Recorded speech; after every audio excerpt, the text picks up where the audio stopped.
தேவனுடைய பரிசுத்த நாமங்களுக்கு துதிகன மகிமை உண்டாவதாக. ரோமர் 10ஆம் அதிகாரம் 11வது வசனம்.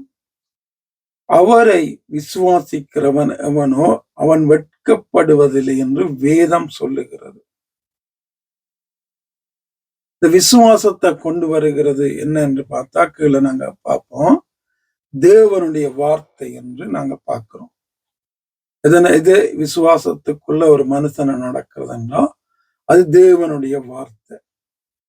தேவனுடைய வார்த்தை, தேவனுடைய சுவிசேஷம் என்று பார்த்தால், இயேசு ஏன் வந்தார், மரித்தார், பாடுபட்டார், அடிக்கப்பட்டார், உயிர்த்தெழுந்தார் என்பதுதான் சுவிசேஷம். அப்ப இந்த விசுவாசத்தை ஒரு மனுஷனுக்கு கொண்டு வருகிற அந்த தேவ வார்த்தைய அவன் கேட்டு அவன் விசுவாசிக்கிறவனாக, உண்மையாய் விசுவாசியாய் இருந்தால் அவனை அந்த வார்த்தை வெட்கப்பட விடாது. அந்த வார்த்தையை சொல்லுகிறது. என்ன சொல்லுகிறாரு? அவரை விசுவாசிக்கிறவனவனோ அவன் வெட்கப்படுவதில்லை என்று வேதம் சொல்லுகிறது. அந்த விசுவாசத்துக்குள்ள நடத்துகிற அந்த வேதம், அந்த வார்த்தை, அதுதான் விசுவாசத்துக்குள்ளும்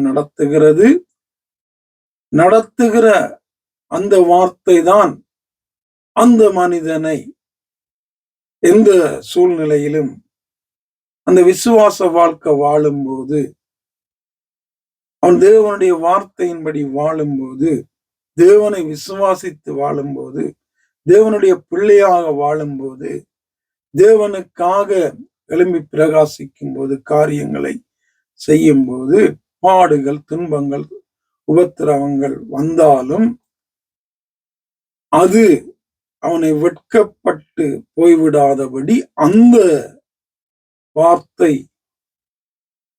அவனை நடத்தும் என்று வேதம் சொல்லுகிறது என்று சொல்லுகிறார். அப்ப இந்த விசுவாசத்தை கொண்டு வருகிற அந்த வார்த்தைக்குள்ள ஒரு மனுஷனை நடத்தத்தக்கதான ஒரு பிரசங்கம், ஒரு வேத படிப்பு, ஒரு ஆராதனை ஒவ்வொரு தேவனுடைய பிள்ளைகளும் செய்யத்தக்கதான ஒரு வாழ்க்கை வாழணும். சபையா இருந்தான, தனிப்பட்ட ஊழியங்களா இருந்தான, ஒரு பிரசங்கமா இருந்தான, ஒரு பைபிள் ஸ்டடியா இருந்தான, ஒரு மனிதனை அந்த விசுவாசத்துக்குள்ள நடத்தணும். அப்பதான் அவன் வெட்கப்பட்டு போய்விடாதபடி தேவனுக்காக எழும்பி பிரகாசிக்கிற, வாழுகிற ஒரு வாழ்க்கை அவன் வாழ முடியும். ஆனா இந்த நாட்கள்ல விசுவாசத்தை கொண்டு வருகிற வார்த்தையை விட்டுட்டு தன்னுடைய ஞானத்தை கொண்டு வருகிற வார்த்தைகளையும், தன்னுடைய கனவுகளை, கற்பனைகளை போதிக்கிற காரியங்களையும், தான் சொகுசாக வாழுவதற்கு தான் எடுத்து போதிக்கிற வார்த்தைகளையும் ஜனங்களுக்குள்ள கொண்டு வருகிறபடியா விசுவாசிகள், சபையில இருக்கிறவர்கள் கூட விசுவாசத்துல குறைந்தவர்களாக காணப்படுகிறோம். அது மட்டுமல்ல, புதிதாக ஒரு விசுவாசி வர முடியவில்லை. புதிதாக ஒருத்தன் விசுவாசத்துக்குள்ள ஒருத்தனை நடத்த முடியல. காரணம் இதுதான், விசுவாச வார்த்தைகளை விட்டுட்டோம், வேதத்தை விட்டுட்டோம். கீழே நாங்க பார்ப்போம் இது விசுவாசத்தை கொண்டு வருகிறது என்று. இந்த விசுவாசத்தை கொண்டு வருகிற வேதத்தை விட்டுட்டோம், அதை போதிக்கிறத விட்டுட்டோம், அதை கற்றுக் கொடுக்கிறத விட்டுட்டோம்.